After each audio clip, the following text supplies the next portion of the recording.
Hello friends, नमस्कार दोस्तों। Knowledge for life group channel में आपका हार्दिक स्वागत है।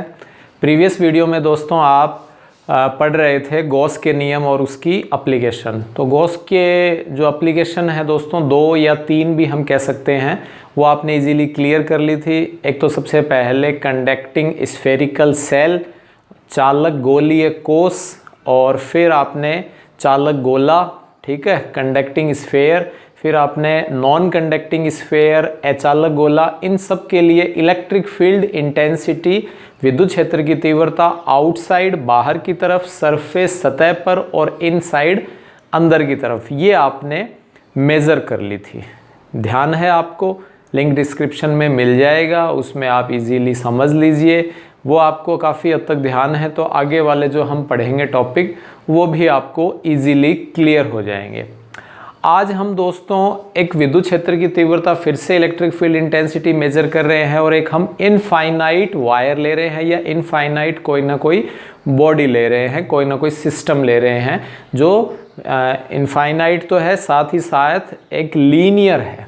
तो यहाँ हम विद्युत क्षेत्र की तीव्रता अनंत रेखीय आवेशित तार के कारण ज्ञात करेंगे, या electric field intensity due to an infinite linear charge और चार्ज्ड वायर। इसके लिए हम दोस्तों मेज़र करते हैं। सिंपल सा टॉपिक है, इजीली आपको क्लियर हो जाएगा।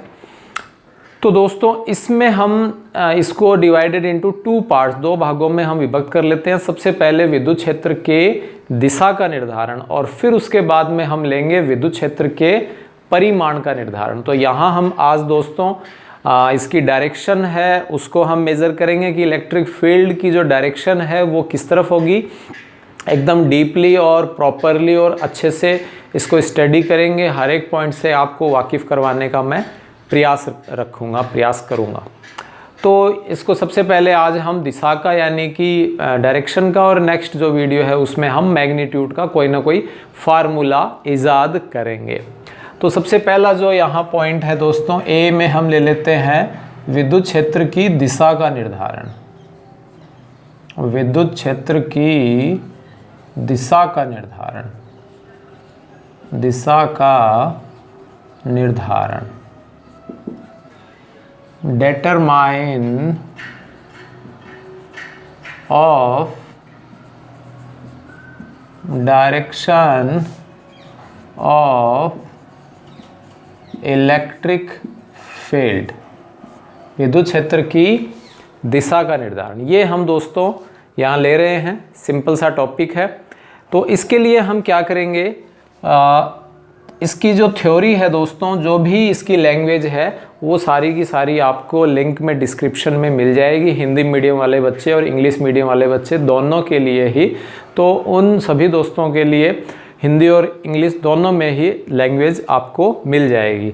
तो इसमें हम दोस्तों एक ये चार्ज्ड वायर या लीनियर एक चार्ज इनफाइनाइट वायर हम ले लेते हैं, डॉट डॉट ऊपर और नीचे यूँ हम शो कर लेते हैं कि ये अनंत रेखीय है।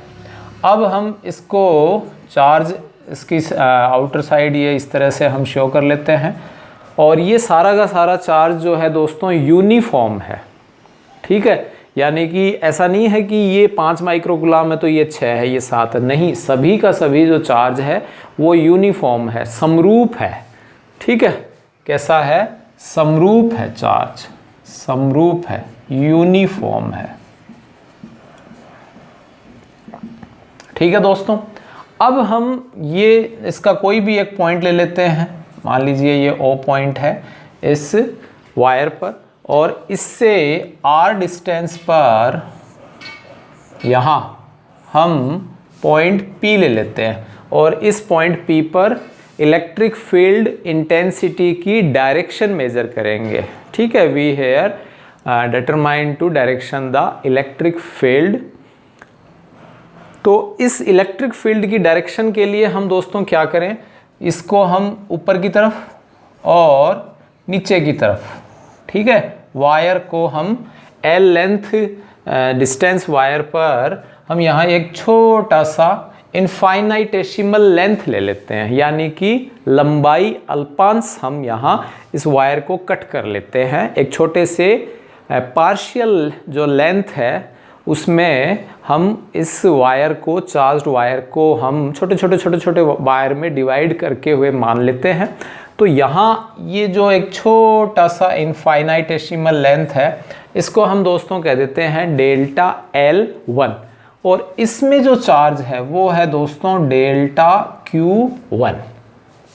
ठीक है दोस्तों, और इस जो ये आपके इनफाइनाइटेसिमल लेंथ है, यानी एक छोटा सा आपके ये पार्शियल लेंथ है, इसमें उपस्थित जो इसके अंदर सिचुएटेड है डेल्टा Q चार्ज, तो इसके कारण और इस पॉइंट P पर हम छोटा सा एक टेस्टिंग चार्ज ले लेते हैं। तो इस टेस्टिंग चार्ज पर इलेक्ट्रिक फील्ड की डायरेक्शन किधर होगी, ये आप जानते हो, electric field as a electric force है, और इलेक्ट्रिक फोर्स की जो डायरेक्शन है वो अलोंग द लेंथ होती है, जो भी बीच की जो दूरी है उसकी दिशा में होती है। तो उस डेल्टा Q चार्ज के कारण इस पॉइंट P पर जो इलेक्ट्रिक फील्ड इंटेंसिटी है वो हो जाएगी दोस्तों delta E vector. Delta E vector, previous जो चैप्टर था पूरा का पूरा डाइपोल के लिए, इलेक्ट्रिक फील्ड के लिए, वो आप इजीली वहाँ समझ सकते हो। ठीक इसी प्रकार दोस्तों यहाँ भी हम एक अदर छोटा सा इनफाइनाइटेसिमल लेंथ ले लेते हैं, और इस लेंथ का जो नाम है इसको रिप्रेजेंट कर लेते हैं डेल्टा L2 से, और इसमें एक जो पार्शियल चार्ज है छोटा सा वो डेल्टा Q2, और इसके कारण दोस्तों जो आपके इलेक्ट्रिक फील्ड है वो हो जाएगा delta E2 vector. Delta E2 vector ये हो जाएगा दोस्तों, ठीक है, डेल्टा E2 वेक्टर। तो ये डेल्टा Q1 डेल्टा Q2 दोस्तों सेम है, यूनिफॉर्म आपके चार्ज्ड वायर है, जिसके कारण ये जो इलेक्ट्रिक फील्ड है ये भी दोस्तों सेम है। लेकिन हो क्या रहा है, इस तरह से छोटे छोटे हम लंबाई अल्पांशों में जब इसको हम इनफाइनाइटेसिमल, जब हम लेंथ में या इनफाइनाइटेसिमल चार्जेस में जब हम इसको डिवाइड करते हैं, तो इसके कारण इलेक्ट्रिक फील्ड इंटेंसिटी जो ये पॉइंट O है इसके, तो यूँ इनवर्ट्स नीचे की तरफ हो जाएगी, और ये सारी की सारी ऊपर की तरफ हो जाएंगी। ठीक है, तो हम दोस्तों यहाँ एक मान लीजिए ये एंगल थीटा है, और इस पॉइंट P को इस चार्ज के कारण धक्का लग रहा है नीचे की तरफ, और इस पर धक्का लग रहा है ऊपर की तरफ, यानी रेपल हो रहा है। ठीक है, तो हम दोस्तों इसको इस तरह से कभी भी ये प्रोसेस आती है कि हम इसमें जो मैग्नीट्यूड, जो भी आपके मैग्नीट्यूड है इलेक्ट्रिक फील्ड का, यानी इलेक्ट्रिक फील्ड की डायरेक्शन का, तो वो किधर लें, इसके लिए हम क्या ले लेते हैं, कंपोनेंट ले लेते हैं। आपको ध्यान है, तो वो हम कंपोनेंट यहाँ ले लेंगे। तो कंपोनेंट लेने के लिए इसको लाइन को OP जो रेखा है इसको हमने थोड़ी आगे बढ़ा दी, और ये वाला एंगल थीटा है तो ये वाला एंगल थीटा बन जाएगा, ये वाला एंगल थीटा है तो ये वाला एंगल भी थीटा बन जाएगा। शीर्षाभिमुख कोण हो जाते हैं। ठीक है, जो आमने सामने वाले जो हम कह देते हैं वर्टेक्स ऑफ प्लेन, ठीक है, शीर्षाभिमुख एंगल। तो इस जो ये डेल्टा E1 जो दोस्तों एंगल जो इलेक्ट्रिक फील्ड है, इसके साथ ये वाली जो रेखा है OP जो रेखा है जिसको हमने आगे बढ़ाई, इसके साथ ये थीटा एंगल बना रही है, तो ये इसका horizontal component delta E1 cos theta. Clear है, पहले काफ़ी बार आप क्लियर कर चुके हो। और इसको हम यानी डेल्टा E1 जो रिजल्टेंट है इसको हमने बीच में लेते हुए, और ये हो जाएगा इसका डेल्टा E2 sin थीटा। ये जो दोस्तों मैं यहाँ प्रोसेस कर रहा हूँ, ये दोस्तों लगभग आगे आपके फिजिक्स में आपको परसेंटेज यदि 12th में अच्छे बनाने हैं तो 4 या 5 टॉपिकों में बार बार रिपीट होगा। तो आप इसको अच्छे से क्लियर कर लें, जिससे आज आगे आपको बिल्कुल भी दिक्कत न हो। ठीक इसी प्रकार दोस्तों ये जो डेल्टा E2 है, इसके साथ में भी ये वाली जो रेखा है OP जो रेखा जो हमने आगे बढ़ाई है, ये भी थीटा एंगल बना रही है, तो ये इसका वही horizontal component delta E2 cos theta, और ऊर्ध्वाधर घटक, तो ये तो हो गया क्षैतिज घटक। ऊर्ध्वाधर घटक जो है वर्टिकल कंपोनेंट वो आ जाएगा delta E2 sin theta, delta E2 sin theta.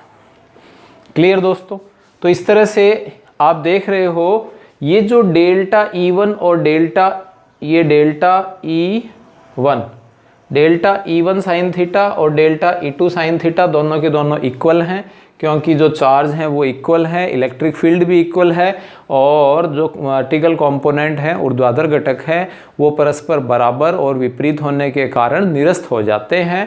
Same and opposite cancel each other. तो जो रिजल्टेंट इलेक्ट्रिक फील्ड जो है डायरेक्शन है वो दोस्तों ये देखिए आप, दोनों की दोनों जो हॉरिजेंटल कंपोनेंट हैं इनके 36 घटक हैं वो एक ही दिशा में है। एक ही दिशा में होने के कारण दोनों के दोनों ऐड हो जाएंगे, दोनों के दोनों जुड़ जाते हैं।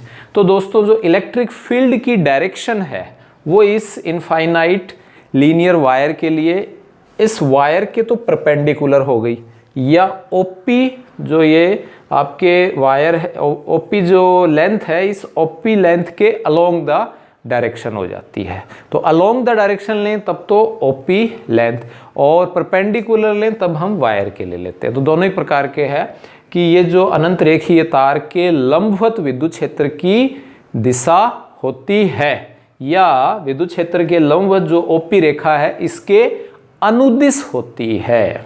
दोनों ही प्रकार से हम ले सकते हैं। तो आई थिंक दोस्तों ये क्लियर हो गया होगा मेरे ख्याल से। तो रिजल्टेंट जो इलेक्ट्रिक फील्ड है, रिजल्टेंट जो इलेक्ट्रिक फील्ड है वो क्या होगा? रिजल्टेंट इलेक्ट्रिक फील्ड यानी डेल्टा E हो जाएगा दोस्तों delta E1 cos theta plus delta E2 cos theta. ये आ जाएगा delta E1 cos theta plus delta E2 cos theta. ठीक है, और ये जो delta E1 vector sine theta equals to delta E2 sine theta. ठीक है, और ये इक्वल होने के कारण और अपोजिट होने के कारण कैंसिल हो जाते हैं, इक्वल एंड अपोजिट। तो ये दोस्तों हो जाएंगे कैंसिल। तो दोस्तों ये क्या हो जाएंगे? कैंसिल। तो सिंपल सा है, मेरे ख्याल से समझ में आ गया होगा। मैं फटाफट इसको हिंदी में समझा देता हूँ, फिर आपको इंग्लिश में भी समझा दूंगा। तो क्या है कि माना कि एक जैसे जैसे बोल रहा हूँ वैसे वैसे पॉज कर करके आप लिख सकते हो इजीली चाहो तो। मैं यदि लिखूंगा बोर्ड के ऊपर तो काफ़ी टाइम लग जाएगा। जो आपका वीडियो 5-10 मिनट का बना है ये जस्ट डबल 25-30 मिनट का बनेगा। ठीक है, तो माना कि एक अनंत रेखीय आवेशित तार है, इसके ये जो आवेश हैं वो सारे के सारे समरूप हैं। इसके किसी भी बिंदु O से R दूरी पर स्थित बिंदु P के लिए विद्युत क्षेत्र की दिशा का निर्धारण करते हैं। इसके लिए हम O बिंदु जो भी यहाँ हमने लिया है तार के ऊपर, इससे ऊपर और नीचे समान लंबाई पर दो छोटे छोटे लंबाई अल्पांश डेल्टा L1 और डेल्टा L2 ले लेते हैं, जिन पर स्थित डेल्टा Q1 आवेश और डेल्टा Q2 आवेश के कारण बिंदु P पर रखे परीक्षण आवेश Q0 पर विद्युत क्षेत्र की तीव्रता डेल्टा E1 वेक्टर और डेल्टा E2 वेक्टर हो जाती है। ठीक है, जो कि अलग अलग दिशाओं में है। अलग अलग दिशाओं में होने के कारण हम इनके घटक लेंगे। तो घटक लेने पर इनके जो 36 घटक हैं वो डेल्टा E1 cos थीटा और डेल्टा E2 cos थीटा प्राप्त होंगे, और जो ऊर्ध्वाधर घटक है डेल्टा E2 sin थीटा और डेल्टा E1 sin थीटा, जो कि परस्पर बराबर और विपरीत दिशा में होते हैं, और परस्पर बराबर और विपरीत दिशा में होने के कारण निरस्त हो जाएंगे। अतः परिणामी विद्युत क्षेत्र की तीव्रता, रिजल्टेंट इलेक्ट्रिक फील्ड, इसका मतलब परिणामी विद्युत क्षेत्र, इलेक्ट्रिक फील्ड डायरेक्शन, परिणामी विद्युत क्षेत्र की जो दिशा है वो दोनों विद्युत क्षेत्रों के सदिश योग के, ठीक है, सदिश योग के बराबर होती है। क्लियर? या इसको हम थोड़ा सा इंग्लिश में बोलें तो let's we consider a infinite linear charge या charged wire and the charge become uniform.